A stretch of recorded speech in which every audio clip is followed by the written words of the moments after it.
আসসালামু আলাইকুম, শুভ সকাল। সবাই কেমন আছেন? সকাল সকাল চলে যাচ্ছি আমার ছেলেকে নিয়ে মাদ্রাসায়। তো দেখেন, আমার ছেলে আমাকে রেখে আগে হাঁটতেছে। আব্বু, কোথায় যাচ্ছ তুমি? মাদ্রাসায়। মাদ্রাসায় যাচ্ছ? হ্যাঁ, মাদ্রাসায় যেতে তোমার কি খারাপ লাগে না ভালো লাগে? ভালো লাগে। হ্যাঁ, ভালো লাগে। তাই আমার ছেলের অনেক ভালো লাগে মাদ্রাসায় যেতে। তো এটা হচ্ছে আমাদের বাড়ির পাশের রাস্তা, গ্রামের ভিতরে। দেখেন কত সুন্দর রাস্তাটা। আর বাড়ির পাশে কত সুন্দর একটা বিল আছে। এই বিলের শাপলা পাওয়া যায়। কত সুন্দর শীতের কুয়াশা পড়ে গেছে মনে হচ্ছে।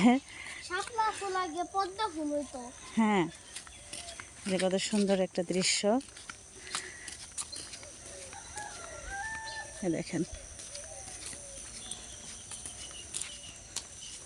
আসলে দেখার মধ্যে অনেক সুন্দর একটা দৃশ্য আছে এখানে। পাশেই রাস্তা এবং পাশেই বিল, আবার বাড়িঘর আছে। মানে অনেক ভালোই লাগে। এটা হচ্ছে আমাদের পাশেই বাড়ির পাশেই আর কি এটা।